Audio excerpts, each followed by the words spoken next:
Hello everyone, how are you? I hope you all are doing well. I am Shalini Sharma in front of you and welcome to Gyan Achievers. Now we start law of demand. Most important और most interesting topic है आपका law of demand. तो law of demand की हम discussion कर रहे हैं. सबसे पहले law of demand is a qualitative mechanism.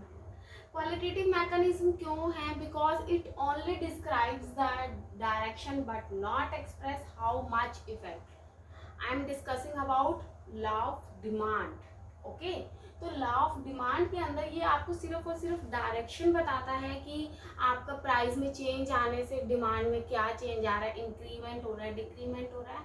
But ये आपको हाउ मच इफेक्ट, कि कितना इफेक्ट हो रहा है उसके बारे में आपसे डिस्कस नहीं हो पाता है. तो इसके अंदर आप एक साथ के साथ बोलोगे कि it explains consumer choice behaviour, कि कंज्यूमर की चॉइस होती है और आपको पता है कि कंज्यूमर क्या है, हम नेचुरल कंज्यूमर हैं. ठीक है, हम ज़्यादा प्राइस पे करने में हेजिटेट होते हैं. हम एक नॉर्मल कस्टमर की बात करते हैं. अगर आपके किसी प्रोडक्ट का प्राइस इंक्रीज होता है तो हम उसकी डिमांड को क्या कर देते हैं, डिक्रीज कर देते हैं. क्यों? क्योंकि हम एक नेचुरल कंज्यूमर हैं और ये हर पर्सन की थिंकिंग है कि अगर प्राइस हाई हो रहा है तो हम उसकी डिमांड को डिक्रीज करते हैं. कुछ एक्सेप्शन केसेस हैं, उसके बारे में हम स्टडी करेंगे. अदरवाइज यही नॉर्मल नेचुरल रूल है हर कंज्यूमर का कि वो हेजिटेट होगा. और अगर उस प्रोडक्ट के प्राइसेस डिक्रीज हो रहे हैं तो एक नेचुरल कस्टमर जो है वो उसकी डिमांड को इंक्रीज कर देता है, जो नॉर्मल हम कस्टमर को मान के चलते हैं. क्लियर हो गया है ये? So this is a natural consumer choice behaviour. ठीक है, आगे बात समझ कि मैं यहाँ पे कंज्यूमर का चॉइस बिहेवियर बता रही हूँ और कंज्यूमर का चॉइस बिहेवियर यही स्टडी करवाता है.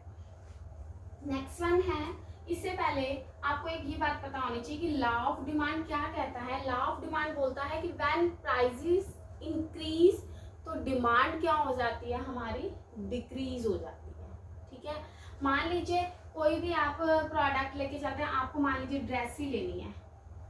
आपको अगर कोई ड्रेस 1500 की है, ये ड्रेस है, तो आप क्या लेते हो इसके लिए, मान लीजिए आप 2 ड्रेसेस ले लेते हो 1500 की. 2 ड्रेसेस ले ली, दैट इज 3000 रुपीज़ की ले ली. लेकिन आपको जो पसंद आई है वही ड्रेस कितने की आ गई है, मान लीजिए 3500 की पसंद आ गई, तो आप 2 ड्रेसेस लोगे? नो. फिर आप क्या ले लोगे? 1 ड्रेस लोगे.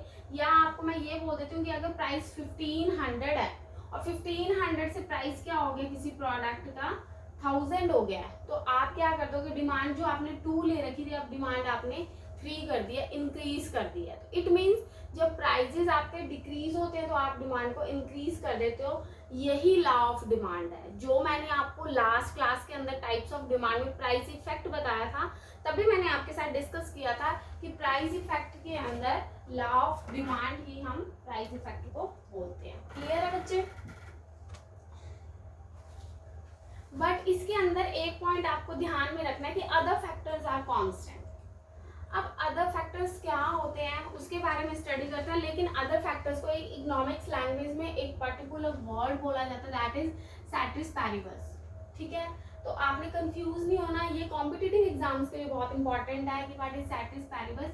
इसका मतलब ही होता है कि अदर फैक्टर्स बीइंग कांस्टेंट.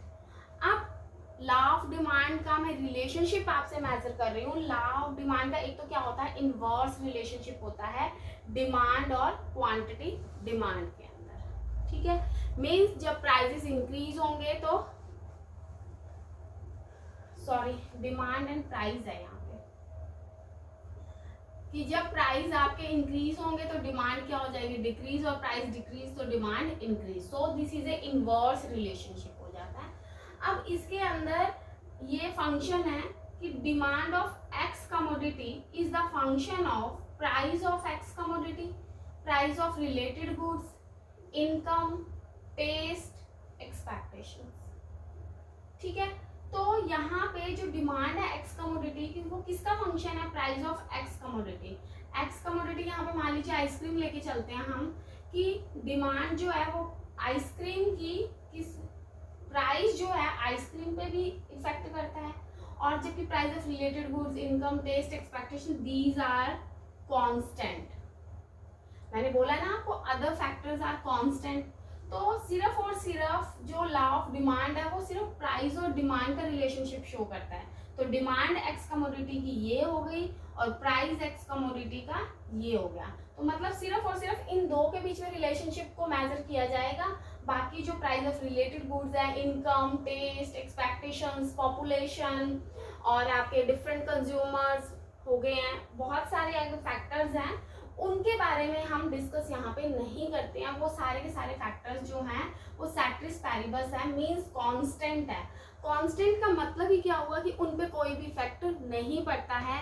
ना तो रिलेटेड गुड्स के प्राइस में कोई चेंज आएगा, ना आपकी इनकम में चेंज आएगा, ना आपके टेस्ट में, ना आपके एक्सपेक्टेशंस में, इनमें कोई भी चेंज नहीं आएगा। जो एग्जिस्टिंग में चल रहा है वही चलेगा। ठीक है बच्चे। अब एक पॉइंट और बताना था कि ये जो चीजें ना price of related goods, income, taste, इन्हीं को ही हमने अजम्पशंस में लेके चलती है कि क्वेश्चन आ जाता है what is the assumptions of law of demand. तो अजम्पशंस की हम फिक्स मान के चल रहे हैं। प्राइस ऑफ जो रिलेटेड गुड्स है दैट इज फिक्स्ड, इनकम में भी कोई चेंज नहीं आएगी, कांस्टेंट है, टेस्ट में भी कोई चेंज नहीं आएगी, कांस्टेंट है, एक्सपेक्टेशंस में भी कोई चेंजेस नहीं है, वो भी कांस्टेंट है। और आप ये बोल सकते हो कि पॉपुलेशन के अंदर भी कोई चेंज नहीं, that is also constant. Weather situation जो है उनमें भी कोई चेंजेस नहीं है। तो आपको लर्न करने की कोई नीड नहीं है, सिर्फ इस फंक्शन जो है उसके अंदर की यही पॉइंट्स को उठा के उन्होंने अजम्पशंस बना दिए। क्लियर हो गया? अब ये आपको सारे के सारे पॉइंट्स आई होप आपको समझ आ गए होंगे। अब एक पॉइंट आता है कि what is demand and quantity demand, कि डिमांड क्या होती है, क्वांटिटी डिमांड होती है, हमेशा इसमें कंफ्यूजन रहता है। तो बच्चे डिमांड जो है that is a combination of all price. ठीक है, जैसे कि मैं आपको कह देती हूँ कि 1 2 3 4 5, तो इसके अंदर आपने 5 यूनिट्स की कंज्यूम, 4 3 2 1। तो ये जो स्पेसिफिक यूनिट्स है ना उनको तो हम बोल देते हैं क्वांटिटी डिमांडेड, कि आपने 1 रुपीज में आपने 5 यूनिट्स की डिमांड की, 5 यूनिट इज क्वांटिटी डिमांड। आपने 2 रुपीज में 4 यूनिट्स की डिमांड की, दैट इज क्वांटिटी डिमांड। कि एक स्पेसिफिक क्वांटिटी की जो आपने डिमांड किया that is known as quantity demanded. But जब आप इसका कॉम्बो कर देते हो, सारे का सारा एडिशन कर देते हो, तो उसको हम डिमांड का नाम दे देते हैं। क्लियर हो गया कि what is the difference between demand and quantity demand. Okay, next one है कि अब हम इसके बारे में स्टडी कर रहे हैं कि हिस्ट्री क्या है, history of law of demand. तो सबसे पहले इसके अंदर एक इकोनॉमिस्ट आई हैं, उसका मैं आपको नेम बता देती हूँ और उनकी बुक का भी नेम बता देती हूँ, प्लीज आप नोट डाउन कर लीजिएगा। फर्स्टली सबसे पहले स्टेट किया था चार्ल्स डेविनेंट। ठीक है, फर्स्टली स्टेटेड बाय चार्ल्स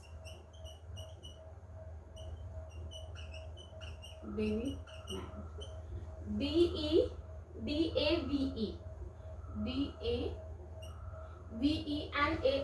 और इन्होंने 1656 से 1714 में इसको स्टेट किया था लॉ ऑफ डिमांड को, डिफरेंट टाइम में।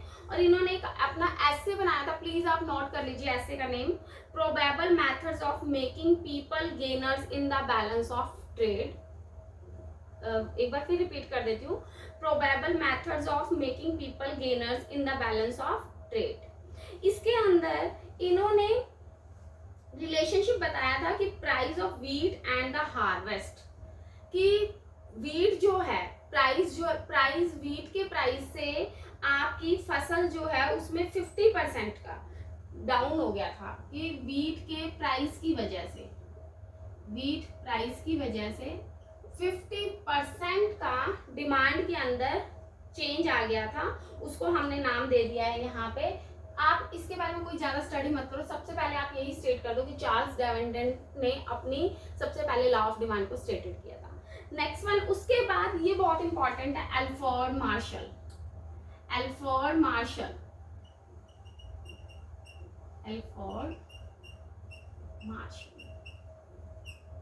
ठीक है, उन्होंने 1890 में प्रिंसिपल ऑफ इकोनॉमिक्स के अंदर लॉ ऑफ डिमांड को डिस्क्राइब किया था। ये ज्यादा इंपॉर्टेंट है as a comparison to Charles Alfred Marshall का कौन सी बुक थी, प्रिंसिपल ऑफ इकोनॉमिक्स के अंदर, और 1890 के अंदर इन्होंने लॉ ऑफ डिमांड को मेंशन किया था। क्लियर है? बस आपको हिस्ट्री के अंदर यही 2 पॉइंट्स करने हैं। उसके बाद बहुत इंपॉर्टेंट पॉइंट आ रहा है हमारा, व्हाट इज डिमांड स्केड्यूल। तो अब डिमांड स्केड्यूल क्या होता है, इसको हम 2 टाइप से डिवाइड कर देते हैं। फर्स्ट वन है इंडिविजुअल डिमांड और सेकंड वन है मार्केट डिमांड स्केड्यूल। ठीक है, तो लेट्स स्टार्ट। सबसे पहले हम इसके अंदर schedule of law of demand.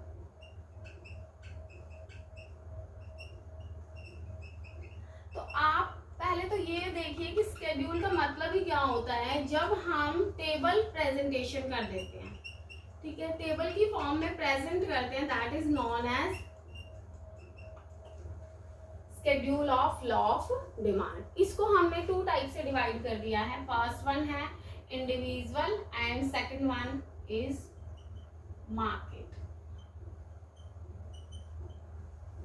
ठीक है, तो इसके अंदर आप क्या बोलोगे, मैं एक एग्जांपल से समझाती हूँ। जैसे कि इंडिविजुअल में नेम से ही पता चल रहा है कि मैं आप यहाँ पे सिंगल के बारे में स्टडी करूंगी।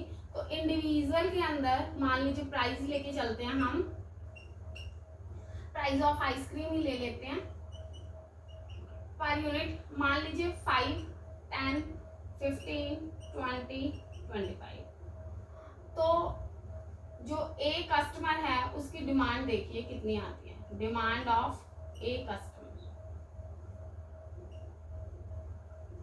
उसकी डिमांड है 5 पे कितनी हो जाएगी, मान लीजिए 50, फिर 40, 30, 20 और 10। ये यूनिट्स के अंदर ले लेते हैं हम कि जब 5 रुपीज की आइसक्रीम थी तो मैं 50 यूनिट्स की डिमांड कर रही थी।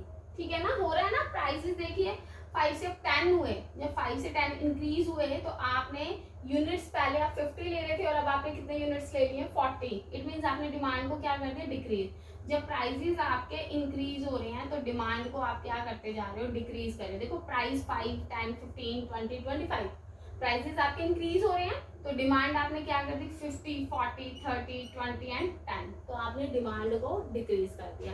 तो लॉ ऑफ डिमांड जो है वो यही बोलता है कि इनवर्स रिलेशनशिप है, जब प्राइसेस इंक्रीज हुए तो डिमांड आपकी डिक्रीज हो गई। और यहाँ पे मैं सिर्फ और सिर्फ एक ही कस्टमर की बात कर रही हूँ, तो इसलिए यहाँ इसको हम बोल देते हैं इंडिविजुअल डिमांड। क्लियर हो गया? ये इंडिविजुअल डिमांड स्केड्यूल है बिकॉज इसको हमने सिर्फ और सिर्फ अभी टेबल फॉर्म में रिप्रेजेंट किया है।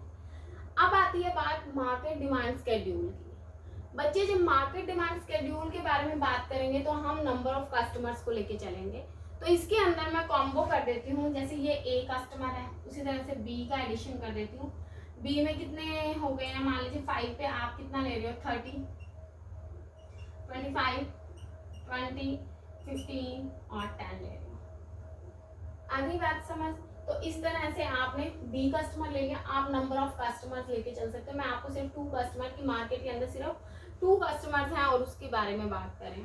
तो अब मार्केट की डिमांड कैसे बनेगी आपकी बच्चे? मार्केट डिमांड में अब एडिशन हो जाएगा, 50 + 30 80, 40 + 25 65, 30 + 20 50, 20 + 15 35 एंड 10 + 10 20। तो ये क्या बन गई है हमारी मार्केट डिमांड। क्लियर हो गया कि यहाँ पे कॉम्बिनेशन करें हम ऑल कस्टमर्स डिमांड का, तो ये 80, 65 हो, यही भी क्या रही है, डिक्रीज ही हो रही है। जब प्राइसेस आपके इंक्रीज हो रहे हैं तो डिमांड क्या हो रही है, डिक्रीज हो रही है। ओके, क्लियर है? अब मैं आपके साथ डिस्कस कर रही हूँ कि मार्केट डिमांड कर्व क्या होता है। What is demand curve? तो जब आपको एक स्टेटमेंट के फॉर्म में लिखना है तो आप बोलोगे demand curve is a graphical representation of price and quantity demand of a specific quantity या कमोडिटी। ठीक है, तो आप इसको बोलोगे कि डिमांड कर्व क्या है, एक graphically representation, that is graphical representation. Clear है आपको कि व्हाट इज डिमांड कर्व। अब मैं आपको ये जो हमने एग्जांपल लिया ना, मैं इसी की फॉर्म में आपको समझा रही हूँ। तो आप ये देखिए, यहाँ पे बना लेते हैं इंडिविजुअल का, और इधर मैं आपको बनाना सिखा देती हूँ मार्केट का। ठीक है, यहाँ पे हमारे आ जाएंगे प्राइस, और यहाँ पे आ जाएगा क्वांटिटी डिमांड। तो प्राइस है 5, 10, 15, 20, 25, और डिमांड लेके चल रहे हैं हम, ये तो प्राइस ही होगी ना, 5, 10, 15, 20 एंड 25। यहाँ पे लेके चल रहे हैं क्वांटिटी डिमांड 10, 20, 30, 40 एंड 50। सेम ऐसे 10, 20 बन जाएगा ना। अब आपका ये जो आपको आई होप आता ही होगा, 10, 20, 30, 40 एंड 50। ये 5 का लेके चल रहा है, 5, 10, 15, 20 एंड 25, 40 एंड 50। यस, सबसे पहले मैं एक कस्टमर की डिमांड आपको बता रही हूँ, उसने 5 पे लिया 50, तो 5 पे आ गया हमारा 50। नेक्स्ट वन है 10 पे 40, तो आप ले लीजिए 10 पे 40। 15 पे 30, 15 पे 20 पे 20, 20 पे एंड 25 पे 10। ये अब आप इसको मैच कर दो, ये आपकी बन गई डिमांड कर्व। इसको हम मेंशन कर देते हैं, that is GD, demand curve. Same ऐसा ही 5 पे 30, तो 5 पे आप ले लीजिए 30। 10 पे 25, तो 10 पे ये 10 है, इस पे आप ले लीजिए 25। नेक्स्ट वन 15 पे 20, 15 पे आप 20 ले लीजिए। नेक्स्ट वन 20 पे 15, 20 पे 15 एंड 25 पे 10, तो 25 पे 10। आपकी एक ये डिमांड कर्व बन गई है बच्चे, इसको हमने नेम दे दिया डी। क्लियर हो गया। उसके बाद अब हमने क्या करना है, मार्केट डिमांड कर्व बनानी है। तो market demand curve is the combination. तो 5 पे 80, आप 5 पे ले लीजिए, यहाँ पे 80। तो अब यहाँ पे ऐसे बनना टफ हो जाएगा, क्यों? क्योंकि हमने तो दिया ही हुआ है। तो आप क्या करते हैं, नीचे बार लाइन को थोड़ा इंक्रीमेंट कर देते हैं। ठीक है, यहाँ पे मैं ले लेती हूँ 20, 40, या वेट,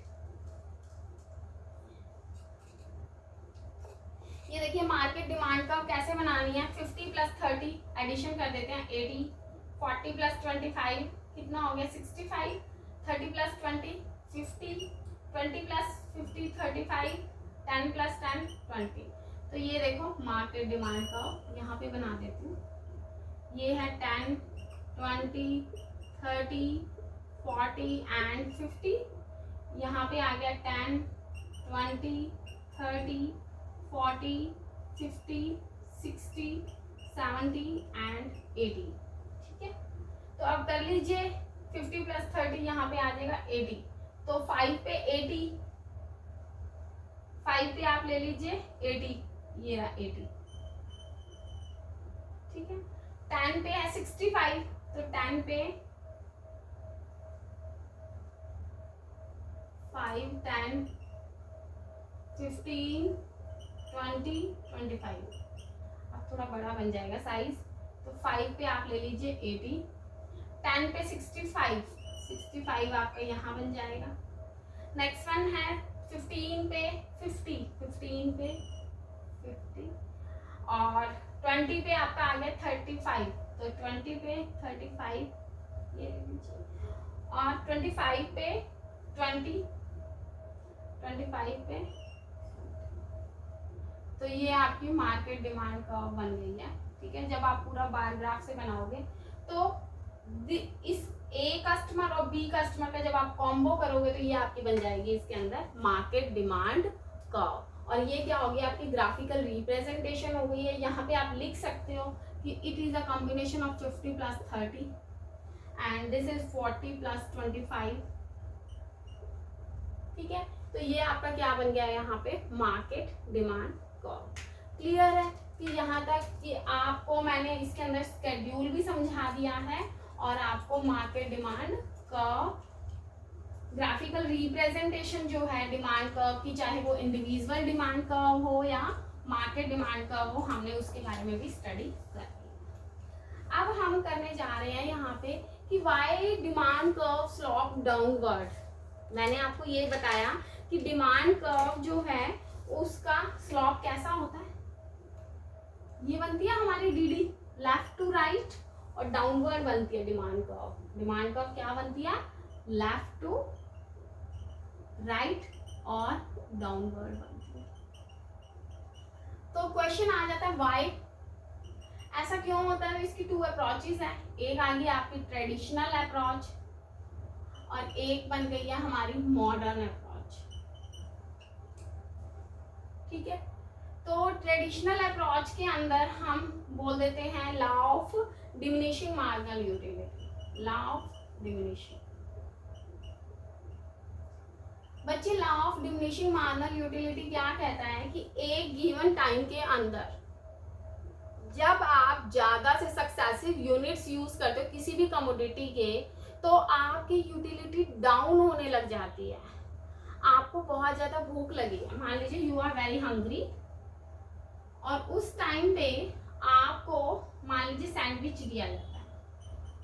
तो बच्चे जो फर्स्ट यूनिट आप सैंडविच का खाओगे उसमें जो आपकी सेटिस्फेक्शन होगी, आपने जब आपको बहुत ज्यादा यू आर वेरी हंग्री और जब आपको फर्स्ट मम्मा ने सैंडविच बना के दिया तो आपकी भूख सेटिस्फाई हो गई है, आपको बहुत ज्यादा हंग्रीनेस थी वो आपकी क्या होगी, डाउन होगी।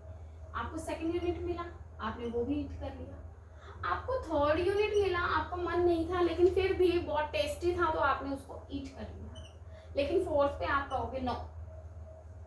ठीक है, इट मीन्स जैसे जैसे सक्सेसिव यूनिट्स बनते जा रहे हैं आपकी जो यूटिलिटी है खाने की, जो फर्स्ट टाइम पे आपको बहुत ज्यादा भूख थी, आपको टमी के अंदर कुछ ईटिंग मटेरियल चाहिए था, वो चीज पे जब आपको सेटिस्फेक्शन मिली है वो आपको सेकंड में नहीं मिलेगी।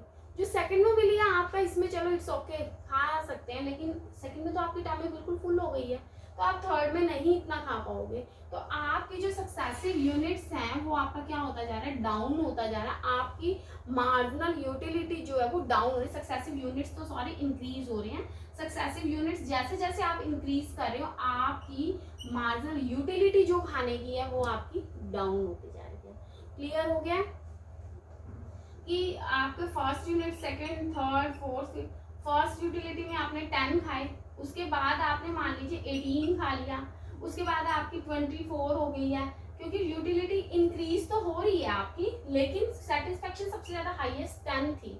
उसके बाद आपकी इंक्रीज हुई है लेकिन कितने डिफरेंस कितना रहा है, सिर्फ 8। 18 से भी 24 इंक्रीज हुई है लेकिन अब कितनी रह गई, सिर्फ यूटिलिटी में डिफरेंस आ गए 6। उसके बाद मान लीजिए यहाँ पे कितना आ रहा है 28। आपकी टोटल यूटिलिटी तो इंक्रीज हो रही है 10, 18, 24, 28, लेकिन आपकी जो मार्जिनल यूटिलिटी है 10 से 18 डिफरेंस करो 8, 18 से 24 6, 24 से 28 4। आपकी ये जो मार्जिनल यूटिलिटी है वो क्या होती जा रही है, डाउन होती जा रही है। क्यों? क्योंकि अब आपका जैसे जैसे हमें कोई भी चीज़ बहुत ज़्यादा मिलती है तो हम उससे क्या हो जाते हैं, सेटिस्फाई हो जाते हैं, फिर हमारा वो चीज़ खाने का मन नहीं करता, तो वो चीज़ को हम बोल देते हैं कि आपकी मार्जिनल यूटिलिटी डाउन होती जा रही है। क्लियर हो गया कि law of diminishing marginal utility क्या होता है। नेक्स्ट वन, अब हम बात करें साइज ऑफ कंज्यूमर ग्रुप। बच्चे कंज्यूमर का ग्रुप जब बहुत ज़्यादा साइज इंक्रीज कैसे होगा, आप यहाँ पे मैं आपको एसी एयर कंडीशनर्स की बात करते हैं। जब स्टार्टिंग के अंदर एसीज आए थे तो मेन रिच पीपल ही यूज करते थे, जो सारे जो पीपल है वो नहीं यूज करते थे। ठीक है, एवरीवन यूज नहीं करता था। ऐसा क्यों? क्योंकि जो प्राइजेस थे वो बहुत ज्यादा हाई थे, एसी के प्राइजेस हाई थे। लेकिन अकॉर्डिंग टू नीड और साथ के साथ क्या हो गया, जब प्राइजेस एसी के डाउन हुए तो उसकी डिमांड क्या होने लगी, इंक्रीज होने लगी। आज आपको बढ़िया से बढ़िया एसी 40-50,000 में मिल जाता है। ठीक है, ओके, जो नॉर्मल हम घर में यूज करते हैं उसके बारे में डिस्कस कर रही हूँ। तो आपके अब प्राइसेस पहले तो एसी के बहुत हाई लेवल के थे, लेकिन अब एसी क्या हो गया, नॉर्मल मिडिल क्लास फैमिली भी यूज करने लगी है। ऐसा क्यों? क्योंकि प्राइसेस जो है वो एसी के क्या हो गए, डाउन हो गए। जब डाउन हो गए हैं तो मिडिल क्लास फैमिली भी और सभी बहुत ज्यादा कस्टमर्स क्या हो गए, इंक्रीज हो गए। अब आपको हर घर में एसी मिल जाता है, तो इट मीन्स उसकी डिमांड क्या हो गई, इंक्रीज होगी। जब आपके प्राइसेस हाई थे तो आप डिमांड क्या कर रहे थे, सिर्फ इतनी कर रहे थे, लेकिन अब प्राइसेस क्या हो गए हैं, आपने लो कर दिए, यहाँ एसी के प्राइसेस यहाँ आ गए हैं, तो जो डिमांड है वो एसी की क्या हो गई है, बढ़ गई है। इट मीन्स इसलिए जो स्लॉप है वो क्या हो गया, डाउनवर्ड हो गया। हम बात ये कर रहे हैं कि वाई जो डिमांड कर्व का जो स्लॉप है वो डाउनवर्ड क्यों है, इस बारे में बात कर रहे हैं। तो उसके ही मैं आपको ये एग्जांपल्स दे रही हूँ, ठीक है। ठीक है, तो इसीलिए मैं आपको कह रही हूँ कि जब मैनी कंज्यूमर्स होंगे, मैनी कस्टमर्स, ठीक है, तो उस टाइम पे भी, या आप ये लिख सकते हैं यहाँ पे साइज ऑफ कंज्यूमर, ठीक है, साइज ऑफ कंज्यूमर। तो साइज ऑफ कंज्यूमर बढ़ गया, जब बढ़ गया, बढ़ा क्यों, क्योंकि प्राइसेस आपने डिक्रीज कर दिए। जब प्राइसेस डिक्रीज कर दी तो डिमांड कर्व जो है वो डाउनवर्ड हो गई। क्लियर हो गया। नेक्स्ट वन, इसके अंदर हम बात कर रहे हैं डिफरेंट यूजेस। ये मैं आपको ट्रेडिशनल यूज समझा रही हूँ। अब डिफरेंट यूज है किसी चीज की, आप डिफरेंट यूज करते हो तब भी उसका डिमांड जो है वो डाउनवर्ड हो जाता है। मैं आपको ये एक एग्जांपल से समझाती हूँ। मान लीजिए आपका मिल्क है, मिल्क आपका प्राइस मान लीजिए 100 रुपीज लीटर है। जब 100 रुपीज लीटर है तो आप सिर्फ और सिर्फ उस मिल्क को क्या यूज कर रहे थे, सिर्फ ड्रिंकिंग के लिए, ड्रिंक के लिए यूज कर रहे हो आप सिर्फ, ठीक है, दूध को सिर्फ ड्रिंक के लिए यूज कर रहे हो। बट इसी प्राइस को जब 60 रुपीज वैल्यू हो गई है, 60 रुपीज पर लीटर हो गया, तो अब क्या करते हैं, हम इसको पीने के लिए भी यूज कर रहे हैं, हम घर पे कर्ड भी बना लेते हैं, हम चीज भी बना लेते हैं, ठीक है, खीर भी बना लेते हैं। तो अब हम क्या कर रहे हैं, इसके मिल्क के डिफरेंट यूजेस कर रहे हैं, ठीक है।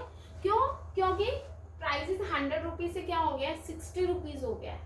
तो इट मीन्स अब डिफरेंट यूज हो रहा है, और ये डिफरेंट यूज हुआ क्यों, क्योंकि प्राइसेस आपके डाउन हो गए। जब प्राइस डाउन हो गए, अब जब 100 रुपीज था तब तो आप क्या ले रहे थे, मान लीजिए 2 लीटर ही मिल्क ले रहे थे, लेकिन जैसे 60 हुआ आपने क्या कर दिया, 3 लीटर मिल्क लेना स्टार्ट कर दिया अपने घर। 3 क्यों? क्योंकि अब आप कर्ड, चीज, खीर सब कुछ बना रहे, प्राइसेस आपके डाउन हो गए। पहले तो 100 रुपीज में आपका 2 लीटर आ रहा था, 100 रुपीज मीन्स आप 200 का ले रहे थे, पर लीटर 100 का था तो 2 लीटर ही ले रहे थे, सिर्फ 200 का दूध ले रहे थे। लेकिन अब आपको क्या मिल रहा है, 180 के अंदर 3 लीटर मिल्क ले रहे हो, तो इट मीन्स आपने क्या कर दिया, डिमांड को इंक्रीज कर दिया। क्लियर हो गया। अब इसके बाद हम बात कर रहे हैं मॉडर्न अप्रोच की। तो बच्चे मॉडर्न अप्रोच के अंदर आप लेके चलोगे नेक्स्ट पॉइंट, मॉडर्न